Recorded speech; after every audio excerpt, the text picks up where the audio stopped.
มหนาวพัดมาอีกแล้วน้องแก้วคงหลงคอยพี่เคยสัญญาให้ไว้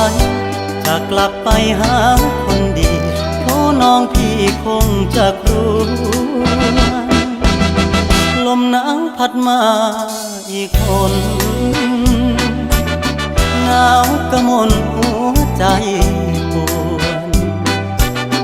ยามหนาวมาห่างน้องเจ้าคงมองและรำครวญลมหนาวจะหวนกลับไปฟ้าเอ่ยโปรดเห็นฟ้าโปรดเป็นพยานให้ความรักยังไม่คลอนนิรันดร